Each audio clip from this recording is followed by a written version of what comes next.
Well, thank you very much. I know it's a bit of the graveyard slot here at the end of the day, so I really appreciate you coming here. And what I'm going to talk about in terms of transition is perhaps an unusual, less common take on it. It's transition of mature learners into academic settings. Normally people think about the classic undergraduate 20-year-old coming out, but I'm just looking at it the other way. The context, very briefly, I taught here at Sheffield Hallam in an online master's in professional communication. And for the PG Cert, students had 4 modules to do. We were on a 15-credit system. And one of these modules was a year-long module, and that gave me space to extend things. I've got to say that it's about reflection on practice. And I know in some professions like social work or nursing or education, it's part of the practice. But in communication studies, there isn't anything. So I had to learn to basically introduce that into the discipline, and that led to some problems, as you'll see. I'm not quite sure what this is here. First of all, about the learners, adults learn very differently from young people. They're very much focused. I don't know how well you can see actually with this light, but well.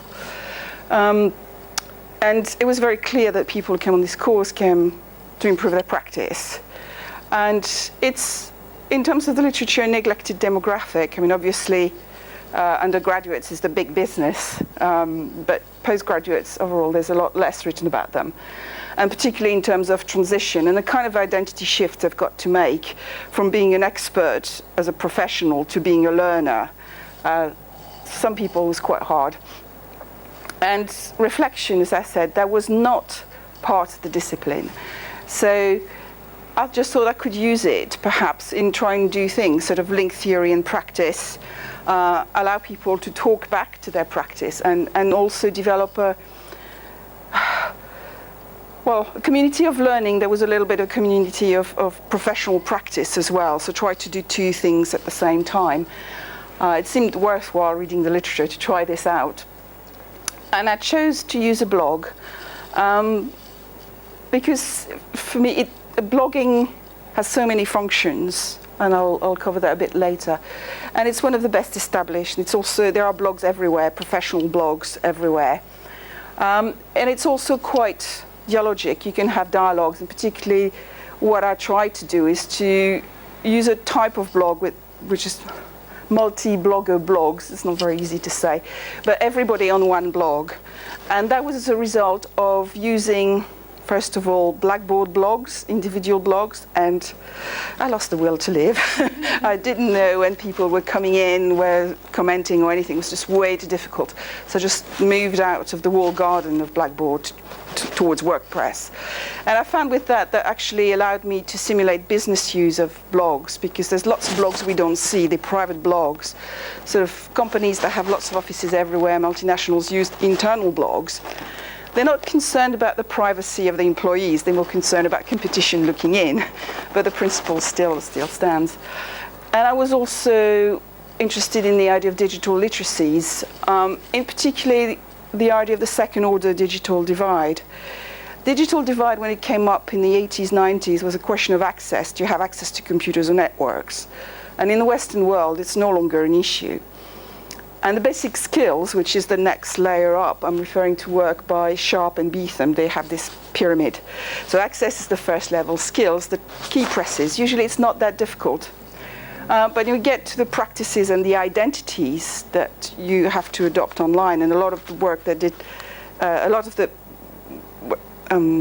things that Eric said this morning refer to being online, to have a digital identity, digital confidence. I'm actually using a slightly different concept, the idea of being a digital resident, the work of White and Lecornu, and I'll come back to that. This paper is actually part of my PhD. It's a multi-case study. And what I wanted to do through that research is improve my practice, improve student learning. And there's 2 sub-questions, really. One had to do with the genre, sort of the reflection. Does that help transition? But the other part of the question is collective blogging. does that help residency? So two things were linked with a number of things to look at. And what I'm looking at today particularly is the issues of voice and sociality, so how people behave as social being within a blog. Yes, there's lots of things you can do in a blog, and I've listed a few of those, but it's not all of them. When you think about writing, but people read, people comment, they will like, the writers will tag, they will embed, I don't know, avatars or photos, videos. They can use polls, actually I missed that out. They can use, I've forgotten what RSS stands for, but you get automatic notifications, reblogging. I put that between brackets because I used a private blog, so by definition this wouldn't mean available to them, and I explain why I stopped that. It may seem a little bit strange that the Web2 ethos is about sharing. In fact, it's much more about participating. And what happens, I'm sure it's happened to you, is this idea that sometimes different identities collide. And writers like Boyd have talked about context collapse. An example that happened to me on Facebook, there are people I stopped being friends with 30 years ago because we were no longer friends, and then stupidly I accepted to be friends with them on Facebook. And I really hate it, and I don't dare get rid of them. And I really don't like the professional and the business and old stuff coming in. For me, I just don't like Facebook because of that. That's my fault, I didn't manage it well. But as I said earlier, businesses use private blogs. And also what I wanted to do, since I was working with mature learners who had a professional identity, I didn't want them to feel in any way threatened. In fact, some of them went on the course privately. They didn't want their boss ever finding out that they were doing the course. And even those that were funded to go on the course wanted to feel free to say whatever they wanted about their bosses, basically. So I needed to keep privacy for those reasons. The digital resident and visitor continuum. Do you all? Okay, I'll just move along then. And you've probably seen these graphs anyway, that usually undergraduates are in the top right-hand corner where they use media for personal reason and for fun. But what we want them to do is to move to the bottom right corner, where they take on a more professional identity. So, and that's where I think it's worth encouraging students to become active, to share, to interact. So that's what the quadrant I wanted people to be in. And in Blackboard you could say, well, you're kind of doing that. The thing is that Blackboard is an educational tool that has less credibility for students, particularly mature students. Okay, my conceptual framework, it's academic literacies. It's interesting because it looks at practical skills. It looks at socialization into the discipline, but also that you could say in digital terms, into the digital habits. But there's an extra layer using critical theory that says, well, we have responsibilities, we have power, ourselves are influenced by institutions, and writing in the middle of all that is a kind of negotiations between participants, including the lecturer. And for a long time they focused on essays. Now they're shifting to reflection and online writing. And particular things I'm going to look at is this framework of intertextuality, meta-discourse, and epistemic modality. God, I didn't think about using these. Well, it would be like to say these words. It's fine when you write them. And that's a framework by Lee, who's one of the more important people in that field.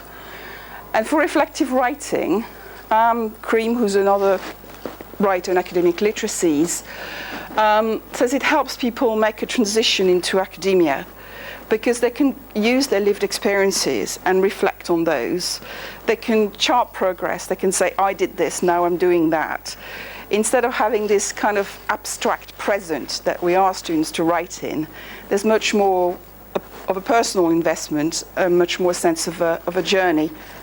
And I wanted to capitalize on that. My problem with her work is that it didn't really look at issues in reflective writing. it's hard work to do reflective writing. Very often people just describe. So I'm using an alternative framework that looks at the way people talk back to experience, but also look at their agency, basically, to summarize this paper. And all sorts of weird things. I'm using virtual literacy ethnography.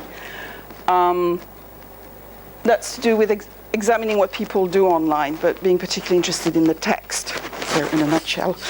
And I use different methods, the primary ones being a content analysis. And otherwise, I made some observation. I used a questionnaire as well. I thought I might use access logs, and I tried, but it just didn't tell me anything, so for what I wanted to do. I'll skip over that, over content analysis. I think that's much more interesting, is what the students said, what the student did. I think none of them had used blogs before, and they really liked learning using the technology. But they said it was an uphill struggle to write in that particular way. It represented a lot of work. And at the end, I had a really mixed picture, because professionally they said it might be useful, they didn't know, because they didn't actually make the choice about which platform to use in their professional lives. But there was a closing post, the title, "Oh blog, how I will miss you." Nobody's ever said that about Blackboard. And they were asking, next year, will we have a blog? And it was all, it was really hard work, but we really enjoyed it. Well worth the effort. They're talking about being late convert to it. So it was, I think the technology in the end was not the problem, but it was the writing and the reflection. And I think it's because I introduced that, there were learning points for me, so I'll end up with these. Perhaps that might chime with you. So over a period of a year, it was actually quite busy.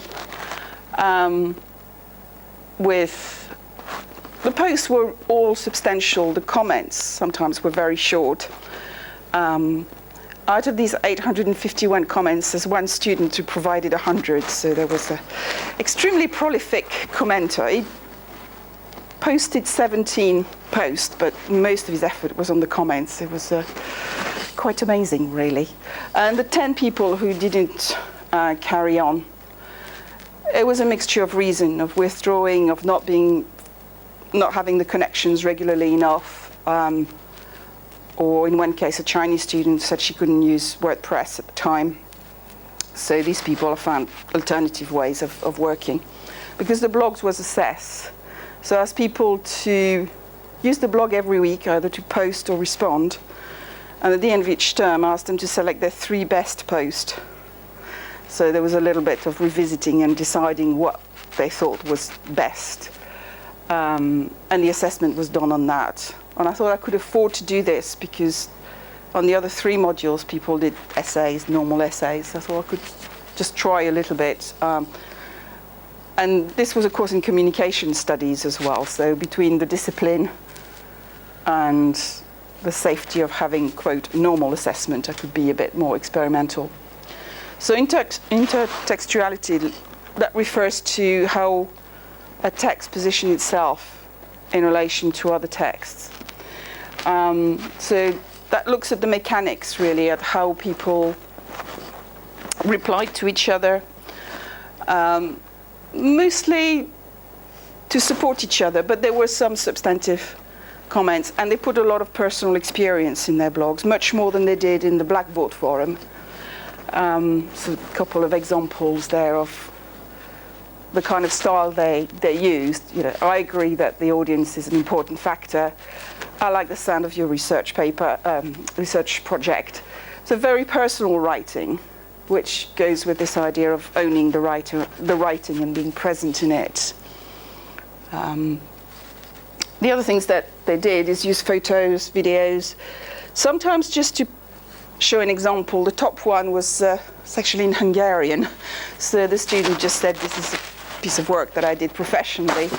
Whereas the other one was a critique of something that was quite popular about 5 years ago, lip dubs in universities. So this one was a particularly atrocious one, actually.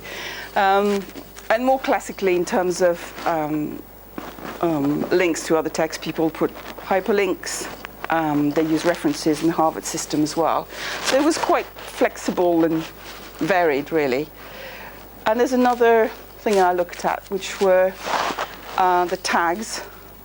So they used a lot of tags, but I didn't think they were particularly well used. It wasn't easy to find posts with that. So I guess that was my fault. I didn't give any guidance about tagging. Something to change in future. Right. So meta-discourse is basically explaining what you're doing before you do it, put it in simple ways. So there were a lot of references to their professional context and how that shaped their responses. There were a lot of things that people said about agreeing, except there was the prolific contributor who was sometimes quite controversial and saying, I disagree quite bluntly. So, but he was half apologetic about it. So there was an awareness of not doing like everyone else, because overall people were quite nice. There were references to the process. So I did something at work, and it's now time to reflect, or I'm looking back at my notes, and this is how I want to go forward. So the kind of thing you would never, ever allow in an essay, this was coming through. And it was really interesting for me as well to understand the students, because this is something that's completely hidden. And since it was also an online course, I never got to hear about that. So I learned a lot from what the students were doing.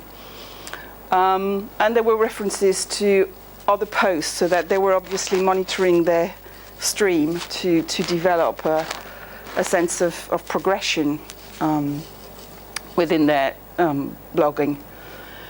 Epistemic modality, that's to do with the confidence with which you express yourself and how committed you are to the statements you make. So forms of address, I mean, sometimes you find in Blackboard people would say, hi everyone. There was none of that in the post. They went straight into the topic, but in the replies they would use first names quite commonly. There were a lot of hedged assertion, like I apologize if maybe I've missed something. But there were also, as we saw before, this people who were quite categorical, like this person who said, I disagree. Inviting peers' opinion was an interesting one. There were very few requests for help, but a lot of the postings were framed as questions. So it was just, I'm trying to answer that question, and implicitly, what's your opinion about this issue? And right, conclusion. Did blogging help transition? I'd say yes, but it was more painful than I thought it would be. On the positive side, the technology was not an issue at all. So this idea of digital native, not being able to use technology, I just didn't see that at all. People were quite happy with the blogging topics that I assigned, because I had read a little bit about that. And it seems that you have to give people some ideas, some sort of bone to chew over. And they were quite loose topics, so people could interpret that quite in their own way. Sometimes some people said you should be more specific, and others said, no, it's nice, I can interpret that in whichever way I wanted. So it's loose blogging topics was, overall I think it worked, but some people don't like it. They want to, the lecturer to tell them what to do.